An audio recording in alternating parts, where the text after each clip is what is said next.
Hi guys, welcome back to Videshi Tadka. So if you are new to this channel, let me quickly tell you that I make videos on food, on my experiences being a new immigrant in Canada and so on. So in my last video, I talked about average monthly expenditure for a couple in Canada. I talked about accommodation, I talked about financial opportunities in various places and cities of Canada and so on. So I also talked about car, that how expensive it is to afford a car in Canada as far as the car insurance is concerned. So in today's video, what I'm going to talk about how to get a driving license here in Canada. Now, broadly speaking, there are three kinds of driving licenses in Canada. One is your G1, G2 and G license. G1 is more like a written test. In fact, it is a written test. You have to prepare for some days before the exam. You go to the test center. You have to give answers to some multiple choice questions there in that center only. You pass the test and you get a G1 license.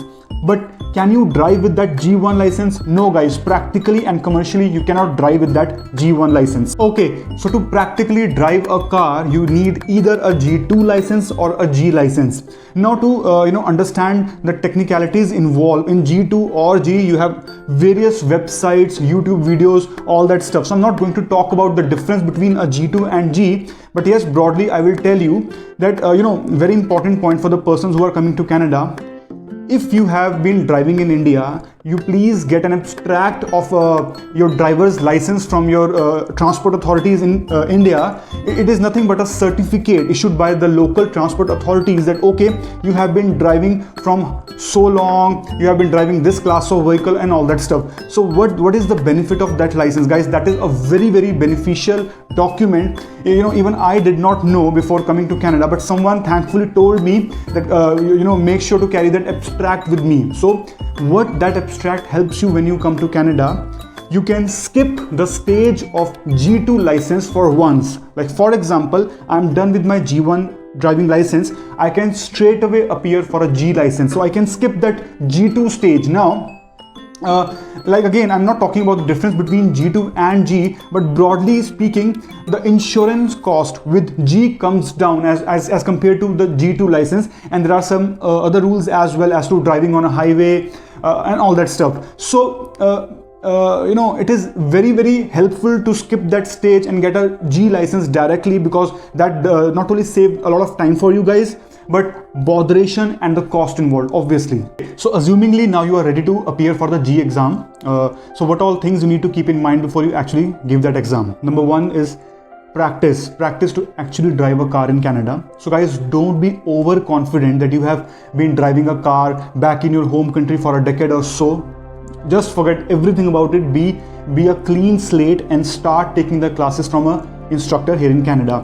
So typically speaking, if you have been driving for like 5, 6, 7 years, whatever, you still need at least 8 to 9 classes, safe side 10 classes to actually appear before the exam. So no need to save a few bucks in skipping 1 or 2 classes. It's always preferable to get sufficient classes and save your time, cost and botheration, and try to clear that G test in one go. So that's one. Second thing is, if you talk to people, many people will say, okay, go to XYZ location, go to Guelph, go to Wellington, go to St. Catharines, all that stuff. Guys, personally speaking, I don't believe in all that stuff. If you are prepared, if you are ready, if you know the rules, if you know how to drive a car in Canada, and if you're confident, any location and you will pass your test. Trust me, be it a Mississauga location, be it a Brampton location, any location. So don't mind in selecting a location, whatever, whichever location you are going to give an exam, that's okay, but you should be absolutely ready and prepared for that test. That's important. Lastly, I want to talk about whether you should go for G2 or G. So I started my video with that information of abstract which you can carry from India. So if you are getting a chance to skip a certain stage like G2 in our case, why you should not be availing that benefit? Like, go for G, prepare yourself for G and try to clear G in first go only, so that you need not go back to G2 and then G.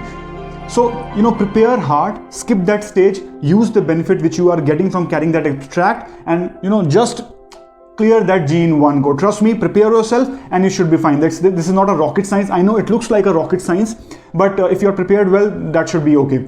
So I think that was it. Again, I did not talk about technicalities or the rules. There are many videos available on the internet and other websites, but this was more like a practical suggestion because I have recently appeared for this driving license, and thankfully I cleared my G in first go and I did not give G2.